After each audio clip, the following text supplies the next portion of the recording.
He couldn't stand that I went out with my friends, so he retaliated in the cruelest way, calling me while he was with someone else. My boyfriend of 4 months retaliated against me because I went out with my close friends until morning by calling me while he was having sex with his friends with benefits. Time has a tendency to curve around our feelings. Even though Brandon and I have only been dating for 4 months, the spectrum of emotions we have shared makes our time together feel both very short and shockingly lengthy. He studies architecture, while I study graphic design at Vel University. We are both sophomores. Due to our mutual passion for design, we initially met in a freshman seminar. From the beginning, our talks were smooth and conversational, discussing our studies and aspirations for the future. We would frequently have coffee while surrounded by class models and sketches. In those early days, our relationship felt natural and easy. We spent many nights discussing our projects and ideas, which I always found enriching. Brandon's background was quite different from mine, particularly his strong Catholic faith and conservative views, which initially I found intriguing. He was upfront about his past and his values, including his limited experience with relationships, and his decision to mostly save himself for marriage. However, as we moved past the honeymoon phase of our relationship, I began to feel the weight of our differences more acutely. His traditional views, which I once admired, started to feel restrictive, especially around topics of intimacy and personal freedom. He had been very open about his conservative approach to relationships, but this openness sometimes made me uncomfortable and skeptical about how it would affect our relationship. Our first major challenge came when I committed to a major group project with my friends from the graphic design program. The project, named 50 Specimen Shapes, was an ambitious plan to create 3D models for various abstract shapes, combining artistic flair with scientific precision. As the deadline approached, my team decided to pull an all-nighter to finish our work. I was excited about the project and shared my plans with Brandon, hoping he would understand the commitment it required. Instead, his response was cooler than expected. He seemed uneasy, not just about the late night but also about me being deeply involved in something outside of our relationship. His discomfort seemed to stem from his religious beliefs, which made him wary of the unpredictable nature of creative projects. His reaction left a coldness between us as I prepared for the night.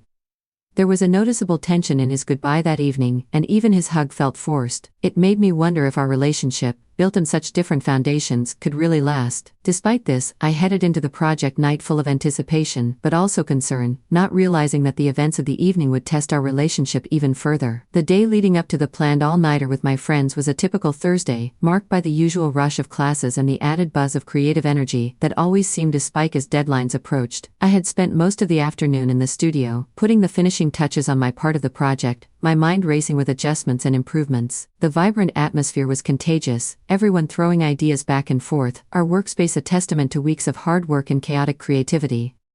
I checked my phone intermittently, noting the absence of any messages from Brandon. It was unusual, given that we often exchanged quick updates or words of encouragement throughout the day. Deciding to break the silence, I sent him a text, hoping to lighten his mood and possibly share some of my excitement. "Hey, busy day here but looking forward to tonight. Wish me luck," I typed, hoping the smiley face would bring a smile to his too. The reply came just as I was gathering my things to leave the studio for a quick dinner before the evening's marathon. "Good luck, we need to talk when you have a moment." The message read, void of any emojis that might hint at his mood. The brevity and tone of his text sent a small wave of anxiety through me. It was not what I had hoped to read, especially not today. Dinner was a rushed affair at a nearby cafe, where I sat alone with a sandwich and a cup of too-strong coffee, mulling over Brandon's message. The cafe was cozy, a little nook that served as a frequent escape for me from the campus hustle. Today, however, the warmth of the cafe did little to ease the chill that had settled inside me. Returning to my apartment briefly, I found Brandon waiting for me, his figure slouched against the doorway of our small shared living room, an unmistakable tension in his posture. As I stepped inside, the look on his face was serious, more somber than I had seen in days. "Hey, you're home early," I said, trying to sound cheerful. Brandon just nodded, his eyes following me as I dropped my bag and took off my coat. "We need to talk about this project night of yours," he began, his voice steady but with an edge that immediately put me on guard. "I don't understand why you need to spend a whole night working on this with your friends. Doesn't seem like it's just about the project." His words stung, more so because they echoed a deeper distrust that seemed to have been growing between us. "It's just a project, Brandon. It's important for my course, and you know how these things go. We all push at the end to get everything perfect," I replied, trying to keep my voice even. Brandon crossed his arms, his brow furrowing slightly. "It's always about the project, isn't it, or something else? I feel like you're slipping away, doing all these things without me.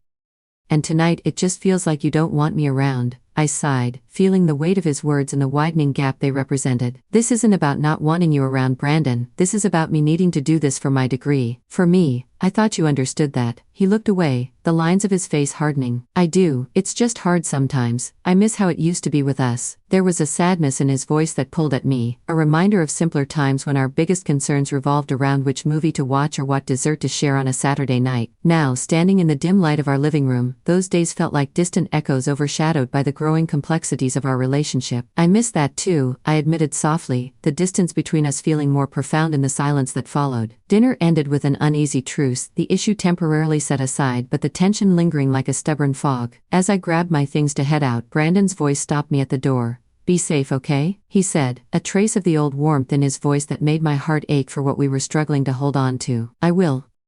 I promise," I responded, offering him a small hopeful smile before stepping out into the cool evening air. The night's possibilities stretched out before me like the sprawling campus pathways. The excitement for the project was still there, but now it was tinged with a poignant mixture of concern and longing for the relationship I was still learning to navigate. The night of the project was set to be intense, a blend of creativity and chaos as we worked against the clock. My friends and I had booked a study room in the university's main library, a space often reserved for late-night cram sessions and collaborative projects. As I arrived around 8 p.m., the familiar sense of excitement and nervous energy filled the air, palpable among the scattered laptops, strewn papers, and 3D materials that covered the tables. The first few hours flew by as we dove into our tasks. Anna, a meticulous planner, coordinated our efforts, ensuring everyone stayed on track with their assigned elements. John, ever the perfectionist, was immersed in adjusting the lighting on our 3D models, creating the perfect shadows that made our shapes seem almost lifelike. My role was to integrate the background graphics I had designed, ensuring they complemented rather than overwhelmed. At 10 p.m. I sent a quick message to Brandon. "In full swing here, hope your evening is relaxing." The immediate response I hoped for didn't come, and I pushed the slight worry away, redirecting my focus to the vibrant discussion on color schemes and textures swirling around me. Midnight approached, and we took a brief coffee break. The library's 24-hour cafe was buzzing with other students, similarly burning the midnight oil, and the air was thick with the aroma of espresso and the low hum of hushed conversations.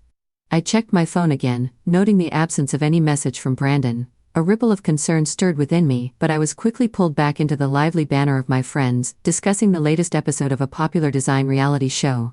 By 2 a.m. the project was shaping up, but the fatigue was setting in. We powered through with energy drinks and the collective adrenaline that comes from nearing the finish line. I sent another message to Brandon, a bit more detailed this time. "Still working hard, miss you." The read receipt popped up almost immediately, but there was no reply. The silence gnawed at me, making the coffee seem a bit more bitter. As 4 a.m. rolled around, we were in the final stretch, adding the last touches to our project. The room was quieter now, the earlier excitement giving way to focused concentration and the occasional yawn. I sent one last update to Brandon, half hoping he'd respond with words of encouragement or at least acknowledge my efforts. "Almost done here. Can't wait for you to see the final product. Love you." The lack of response this time felt heavier, more loaded. I stared at the screen for a moment longer than necessary, the glow highlighting the worry lines that had formed between my brows. Finally, around 5:30 a.m., we wrapped up. Our project, a visually stunning presentation of geometric and organic shapes, stood as a testament to our hard work and collaborative spirit. There was a collective sigh of relief, mixed with pride as we packed up our things. Despite the successful conclusion, my heart wasn't fully in the celebration. The unanswered messages from Brandon cast a shadow over my mood.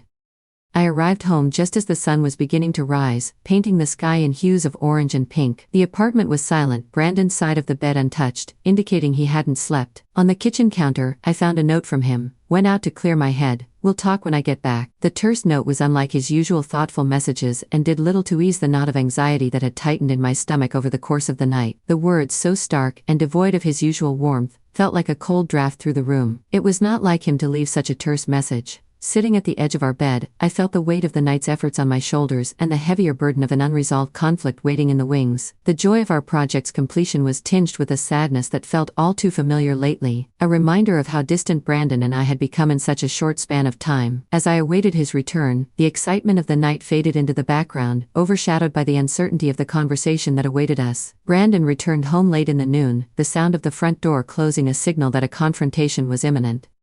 I could hear the muffled sounds of his movements as he hung up his coat and placed his keys in the dish by the entrance, each noise echoing slightly in the tense silence of our apartment. The atmosphere was charged, heavy with the anticipation of the difficult conversation that lay ahead. He found me in the living room, where I had been staring out the window at the sight escape, lost in thought and dreading his return. As he entered, his expression was unreadable, a mask that hid whatever emotions he had stewed in during his hours away. He paused at the doorway, his posture rigid, and then slowly approached where I sat. "So you were out all night for a project?" His tone was skeptical, laced with a bitterness that made me wince. The question felt like an accusation, a prelude to an argument I wasn't ready to have but knew was unavoidable. "Yes, Brandon, it was for my final project. You know how important this is for my grade," I responded, trying to keep my voice steady despite the fatigue and emotional strain. I didn't want to be out so late either, but we had to get everything finished. "It's not something I can just put off." Brandon scoffed, shaking his head as he paced a few steps before turning to face me again. "All night though. Seems like a bit much for just a project. You could have done some of it at home, couldn't you? Why did it have to be an all-nighter?" His doubts stung, and I could feel the defensive walls building up inside me. It wasn't just me, the whole group was there. We needed to work together to get it all done. "It's not something I can control. Everyone was counting on each other." He continued to look unconvinced, his arms folded across his chest as he leaned back slightly against the wall. "It just doesn't sit right with me, you being out like that, and not even a call to check in. How am I supposed to trust that?"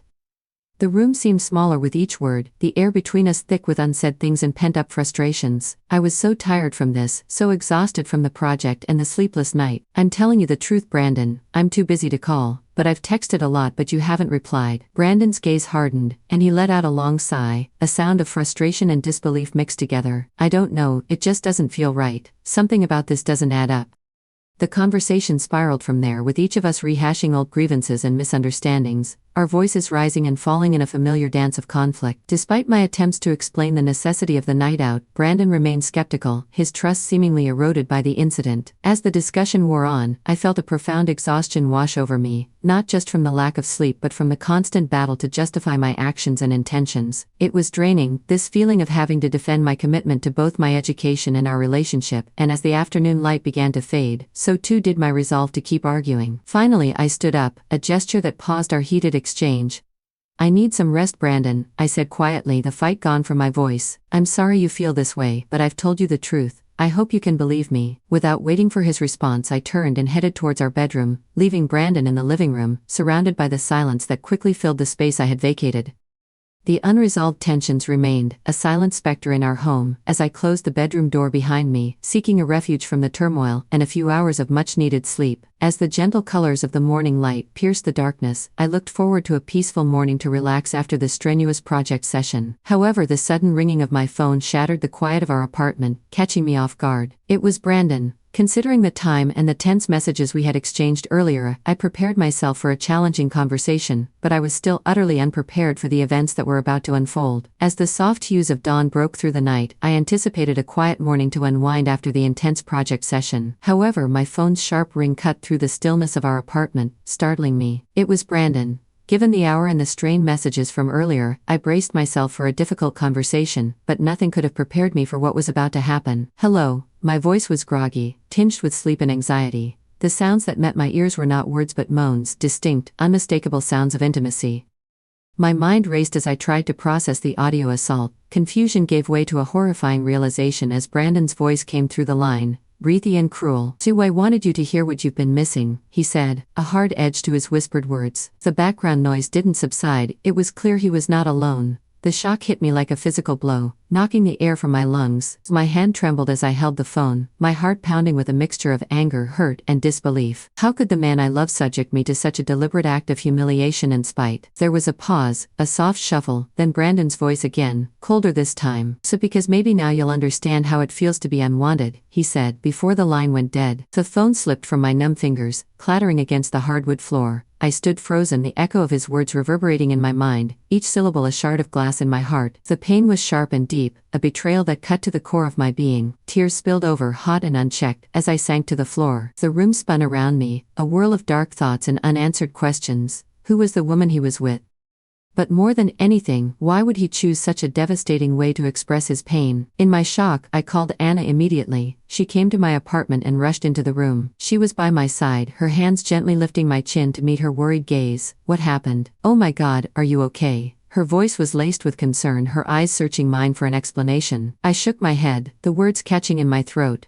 Through sobs, I recounted the phone call, each word punctuated by a fresh wave of tears. Anna listened in silence, her arm wrapping around my shoulders in a comforting embrace. This isn't just about tonight, is it? She murmured after I had finished, her voice soft but steady. There's more going on here, more pain than just this moment. She was right. The incident wasn't an isolated one but a climax of ongoing tensions and unspoken grievances that had been building between Brandon and me. It was the breaking point of something that had been fracturing slowly, painfully, over time. Anna stayed with me as dawn turned to day, offering silent support as I processed the initial shock and began to consider the implications of what had happened. The reality of the situation was harsh.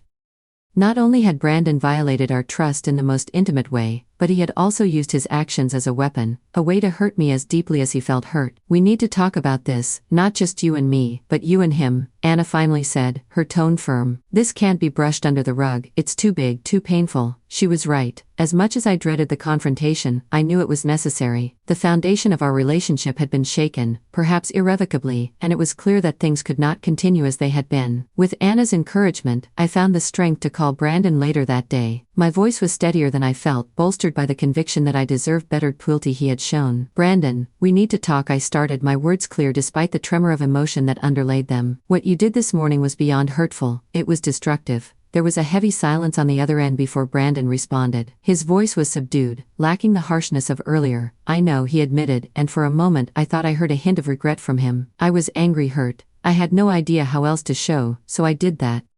Brandon, hurting me like that, making me listen while you were with someone else. That's not a way to solve anything. It's just causing more pain, I continued, my voice firm but shaking with the weight of my emotions. I know, he repeated, his voice low.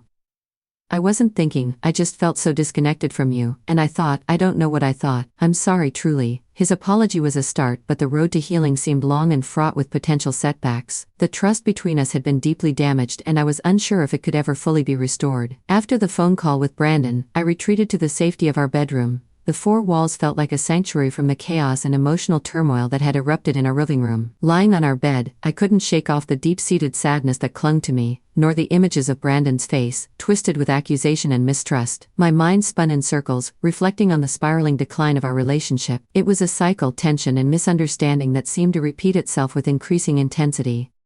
I thought back to the early days with Brandon, when each moment together was filled with laughter and spontaneity. Those memories now seemed like echoes of a distant past, a stark contrast to our current reality where smiles were rare and silences were loaded with unsaid grievances. It wasn't just the lack of trust or the painful confrontation that morning. It was the realization that I no longer recognized the man I had fallen in love with. He had become a stranger, one who could willingly inflict pain with such calculated indifference. As I lay there, a mix of exhaustion and despair washing over me, my phone buzzed with incoming messages. Reluctantly, I reached over to check it, finding texts from Anna and a missed call from my sister Leah. I dialed Leah back, needing the familiar comfort of her voice. Hey Leah, I began, my voice cracking slightly. Hey, what's wrong? I could sense something was off from your text, she responded, her tone immediately shifting to one of concern. I recounted the morning's events, the call from Brandon, and the painful words exchanged. Leah listened silently, only interjecting to ask clarifying questions. When I finished, there was a heavy pause.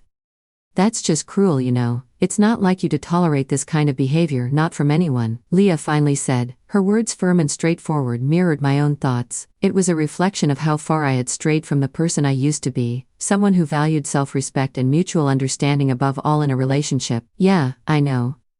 I don't even know who he was anymore, I admitted, feeling the weight of my own words. I can't keep going like this, it's draining me, Leah, it's not healthy. You deserve so much better, Lee replied, her voice soft yet insistent. You need to think about what you really want moving forward, not just for the sake of the relationship but for yourself. Her words sparked something within me, a flicker of determination amidst the confusion. It was a call to reclaim the parts of myself that I had neglected in my attempts to salvage our faltering relationship. I needed to reflect on what I truly wanted, not just drift along in the current of Brandon's moods and accusations. Later that day, I met with Anna for coffee. As always, she was a grounding presence, someone who could always cut through the noise and help me see things more clearly.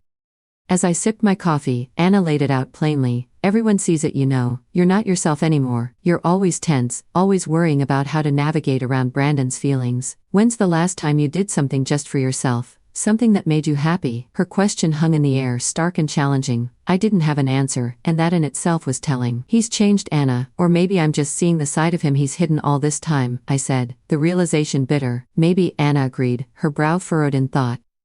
But more importantly, what are you going to do about it? That was the question, wasn't it? What was I going to do? The thought of continuing in a relationship where I felt so undervalued, so misunderstood, was unbearable. So yet the thought ending things, stepping into the unknown after all we had shared, was daunting. Over the next few days, I took time to myself, reflecting on my values, my needs, and my future. I thought about the kind of love I wanted, the kind that was nurturing, respectful, and joyful. It was clear that what Brandon and I had now was far from those ideals.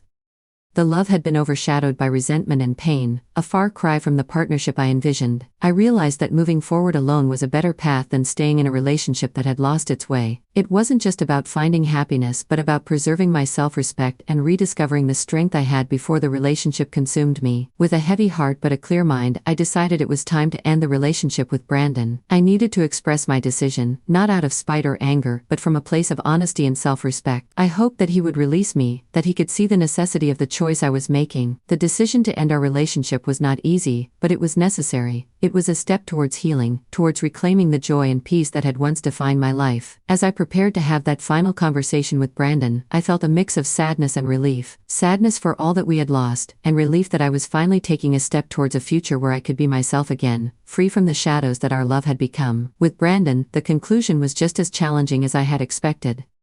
But beneath all the pain, there was a resolve that persisted. I was clear in expressing my demands and the sadness of a relationship that had deviated too much from happiness and respect for one another. As he listened, Brandon's expressions were a mixture of resignation and quiet recognition. Ultimately, he comprehended and acknowledged my choice, even though it was evident he was upset and regretful. In the weeks that followed, the immediate sense of relief I felt was tinged with moments of profound loneliness. Our shared apartment, once alive with shared dreams, now echoed with the quietness of solitude. I spent long evenings reflecting on what had gone wrong, turning over the memories, both sweet and bitter. This introspection, though painful, was a necessary part of my healing process. Gradually, the sharpness of recent wounds gave way to a more profound understanding of myself and my boundaries. I began to reconnect with old friends, and my family relationships that had been somewhat neglected became sources of comfort and joy. Their support was instrumental in rebuilding the sense of self that had been eroded in my efforts to save a failing relationship.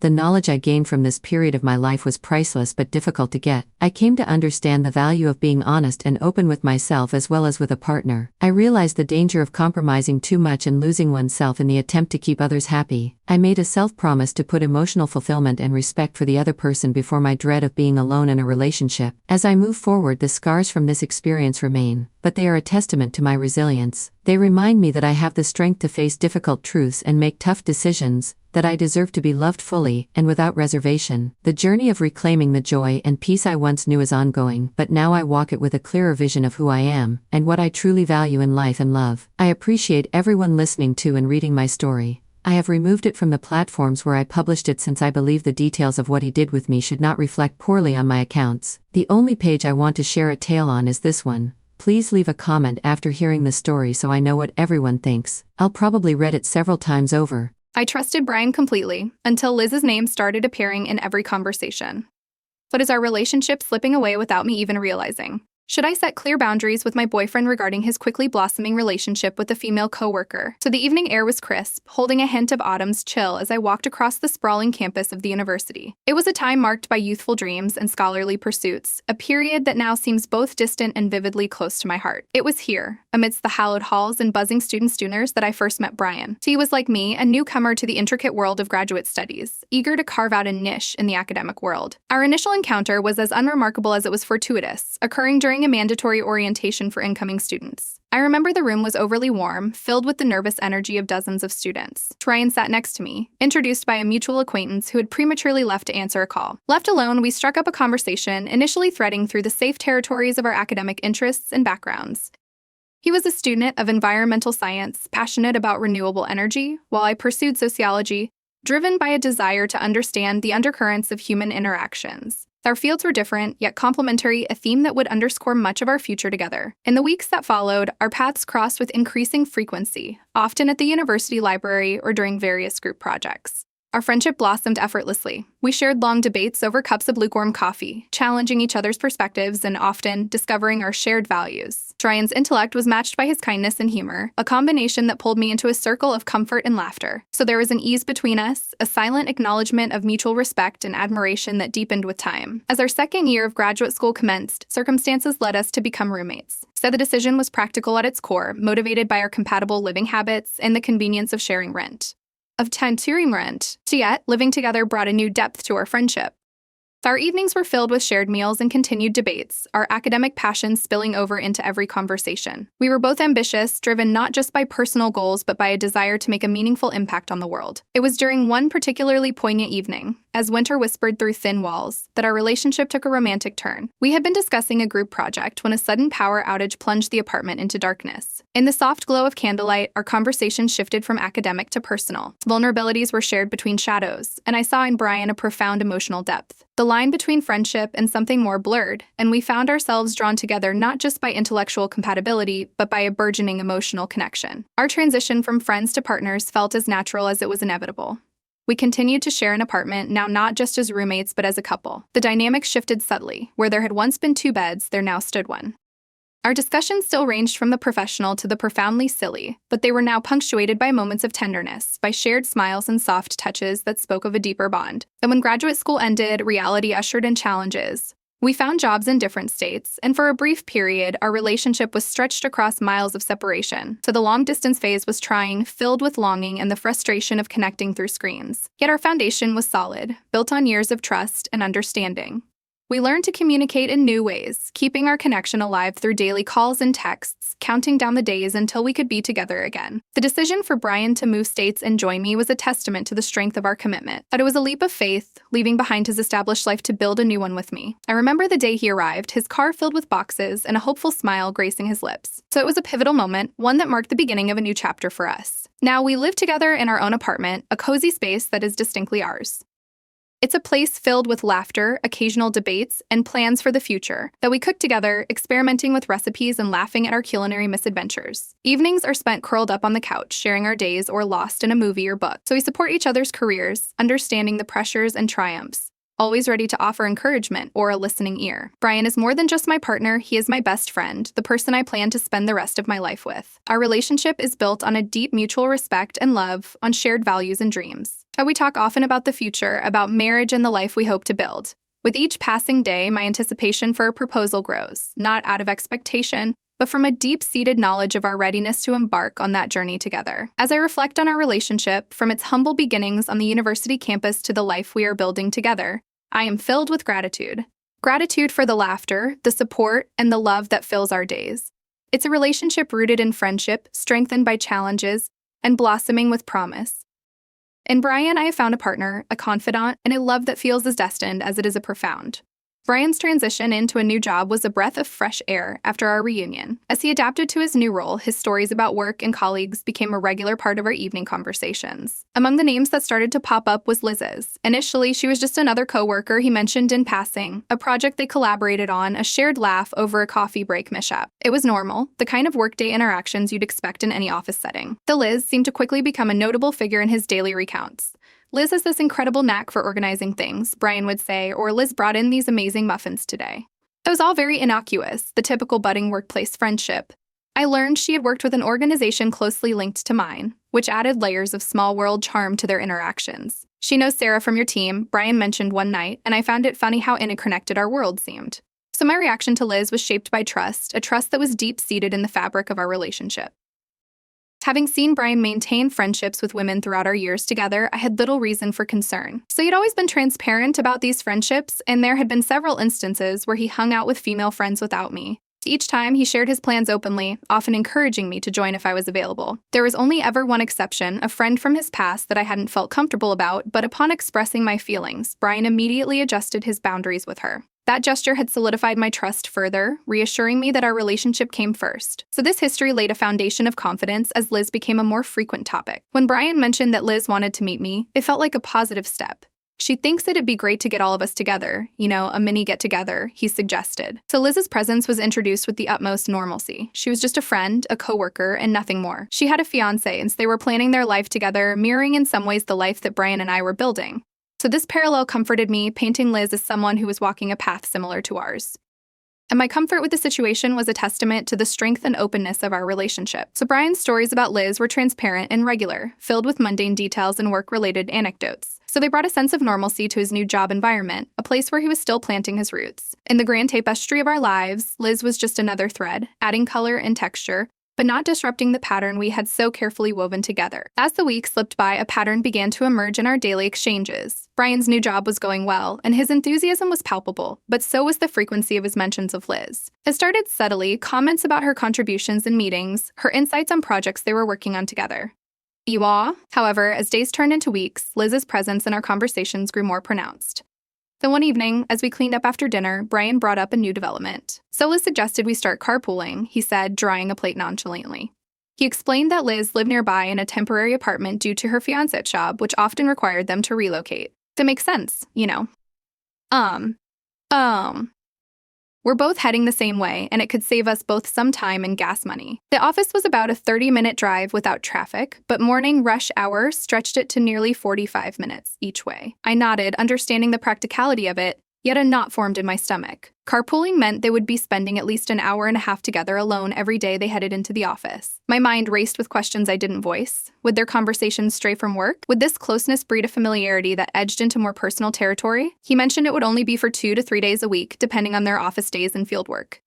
It's just an idea for now, he assured me with a smile. I forced a smile back, pushing my unease aside. The first day, he actually picked her up. He mentioned it casually as he grabbed his keys.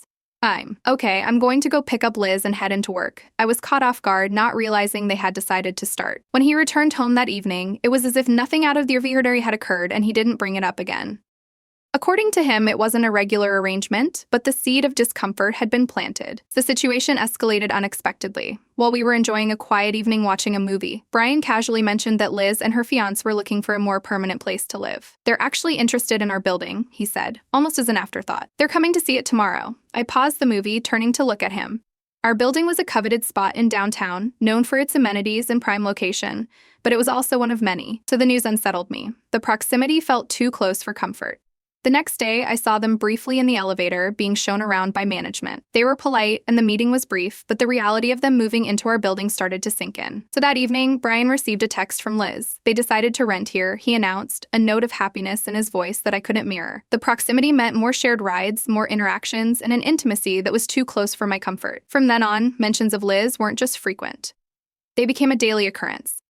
They texted and called, discussing work or their apartments. Brian was transparent about these interactions, always open about the context of their conversations, yet the frequency made me uneasy. I didn't see his phone often, so the depth and tone of their exchanges were unknown to me, cloaked in the veil of work-related chats. As I lay in bed one night, staring at the ceiling, I couldn't help but feel a shift. The ease that once defined our evenings was now punctuated by the subtle presence of someone else. My mind raced with uncertainties and what-ifs. Was I being unreasonable? Was the threat I perceived real, or just a shadow cast by overthinking? These thoughts swirled in my mind, a quiet storm brewing over what seemed like practical, innocent arrangements. The foundation of trust we had built our relationship upon was trembling under the weight of my insecurities. And I knew a conversation loomed on the horizon, a conversation where my fears and feelings would have to be voiced, where the strength of our relationship would be tested by the complexities of human connections and boundaries yet to be defined. So the unsettling feeling that had slowly begun to plant its roots within me started to sprout as days turned into weeks. It wasn't just the car rides anymore. Brian's phone would buzz more frequently than before, the screen lighting up with Liz's name. So they were small interactions, at least as Brian explained them, questions about a project or a quick confirmation about something work-related. Yet each buzz seemed to echo louder in the quiet of our shared space, ringing with the potential of something I couldn't quite name but felt deeply. So one afternoon stood out, a day when the thin veil of my discomfort was pierced by a moment so trivial yet so profound in its impact. So we were at my parents' house for a family lunch, a rare gathering that brought warmth and laughter into the late summer air. Amidst the clinking of cutlery and the hum of conversation, Brian's phone rang. He glanced at it, excused himself, and stepped out into the garden. I watched him through the window, phone to his ear, a frown of concentration etched across his face. So when he returned, sliding back into his seat as if nothing had happened, curiosity got the better of me. "Who was it?" I asked casually, passing him a bowl of salad. Oh, it was Liz, he responded without meeting my eyes. Just some questions because they were moving in at the time. The simplicity of his answer did nothing to soothe the flurry of questions swirling in my mind. Why hadn't he mentioned it right away? Was there a reason he needed to take the call outside? This incident lodged itself in my thoughts, a splinter that irritated with each passing moment. My trust, once solid and unwavering, now felt like a tapestry fraying at the edges, threads of doubt weaving through its once pristine surface. These feelings deepened a few days later when we drove Brian to the airport. As we approached the drop-off zone, I ventured a question, trying to keep my voice light. "You're just taking an Uber back home, right?" His hesitation was slight but noticeable. "I was actually going to see if maybe Liz could pick me up, so I don't have to spend money on an Uber," he admitted, and I could hear the casual practicality in his voice, a stark contrast to the tightening in my chest. My response was measured, reminding him gently that Liz and her fiancé were busy moving.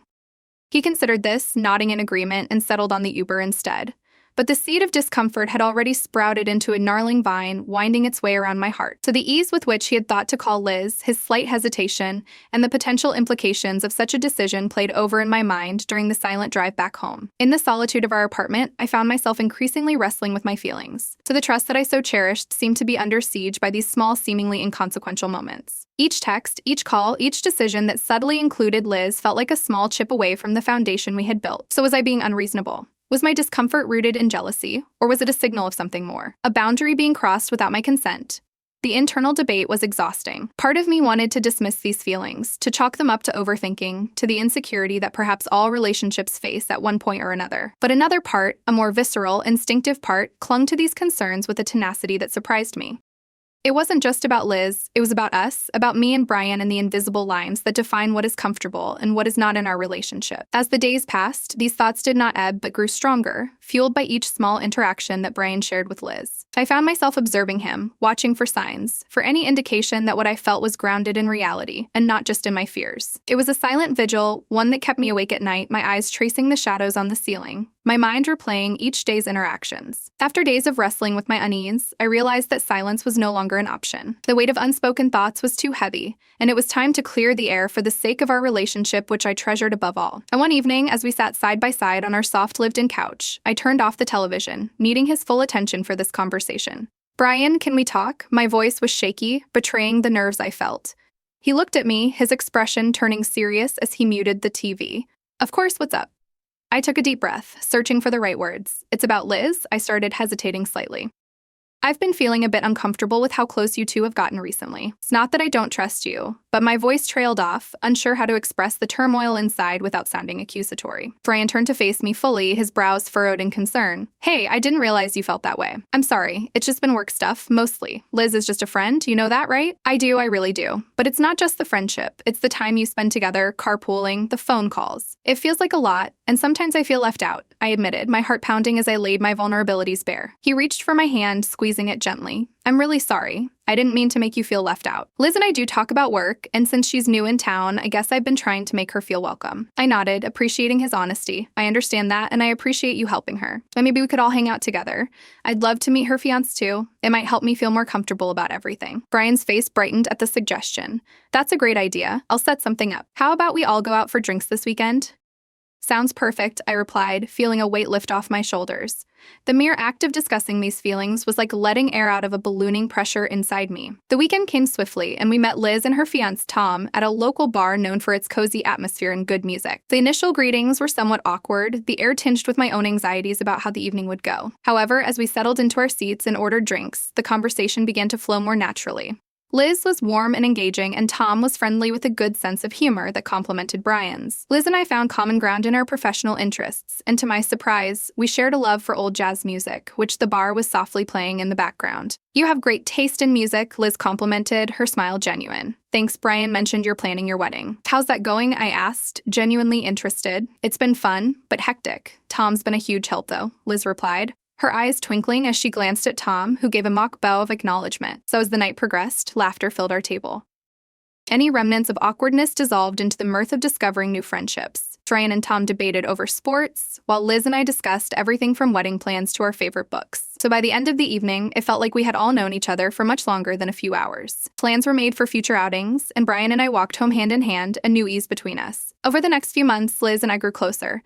We started a routine of having lunch together once a week, and she and Tom often joined us for movie nights or weekend brunches. Our conversations meandered from professional topics to personal dreams and challenges. So Liz opened up about the struggles of moving frequently for Tom's job, and I shared my experiences of managing work-life balance. So one particularly memorable evening, we all participated in a local trivia night. Teamwork had never been so hilarious, with each of us bringing our quirks and knowledge to the table. We didn't win, but as we sat laughing over our absurdly wrong answers, I realized how deeply these new connections had enriched our lives. It wasn't just about getting to know Liz better, it was about understanding Brian's world from another perspective, about intertwining our lives with others in meaningful ways. My fears and insecurities had not just been eased, they had been transformed into opportunities for growth and friendship. Our relationships with Liz and Tom added new layers to our social dynamics, creating a supportive network that transcended mere acquaintance. It was during these months that I learned not just to trust Brian, but to trust in the resilience of our bond, understanding that it could stretch to include others without weakening. As I reflect on those initial fears, they seem like distant echoes now, overshadowed by the laughter, support, and camaraderie we've built together. It's strange how life unfolds, how situations that once seemed so daunting become the pathways to richer, more colorful experiences. In learning to voice my concerns and navigating through my insecurities, I found not just peace, but a deeper connection to Brian and a friendship in Liz that I now cherish. So our story, marked by a simple conversation that one evening, reminds me continually of the power of communication, honesty, and the willingness to embrace the unexpected. Update: it was an evening like no other. The sun had just set, painting the shades of pink and orange, as Brian and I headed out for what I thought was just another lovely dinner date. Little did I know it was the night that would change our lives forever. As we arrived at the restaurant, I noticed Brian seemed unusually nervous, his hands slightly trembling as he held the door open for me. So the atmosphere was intimate. A small, elegantly decorated place known for its incredible views of the city skyline. Over dinner, we reminisced about our journey together, from college friends to life partners, each memory laced with laughter and shared dreams. Despite the beautiful setting and perfect conversation, I couldn't help but notice Brian's distracted glances and the deep breaths he took as if bracing himself. I attributed it to work stress, not wanting to pry or disturb the evening's magic. When we returned home, the sight that greeted me left me breathless.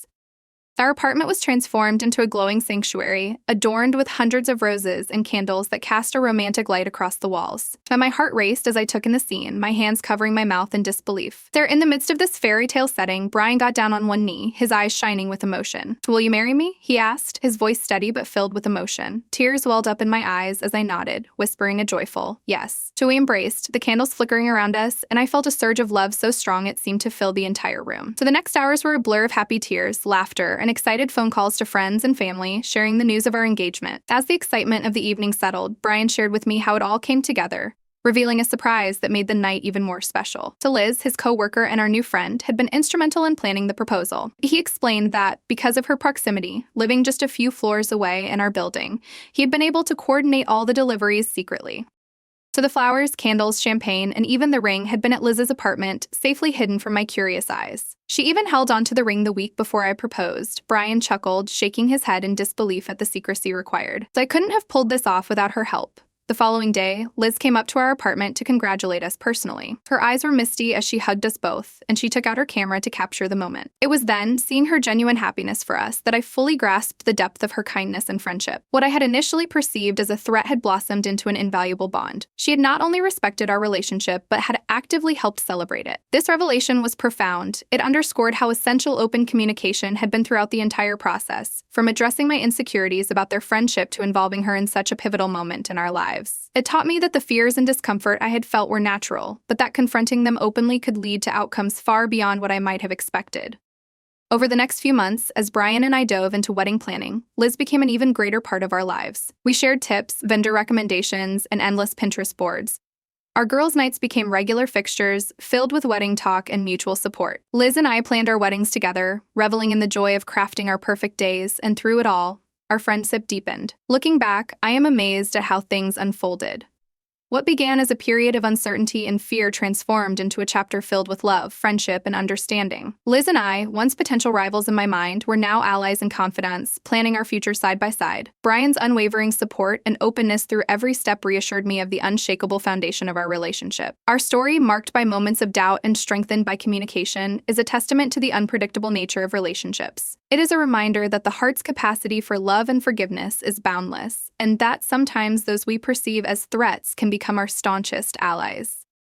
But as I look forward to walking down the aisle next year, to say I do to the man who has been my best friend, my confidant, and now my fiancé, I'm filled with gratitude. Gratitude for the love that surrounds us, for the friends who support us, and for the unexpected twists in life that often lead to the most beautiful destinations. Liz's role in our engagement story is a beautiful reminder of how interconnected our lives are and how the power of community and friendship can elevate the most significant moments of our lives. Indeed, communication saves the day again, proving that when hearts are open and intentions clear, the bonds we form can lead us through any storm to a brighter, shared horizon.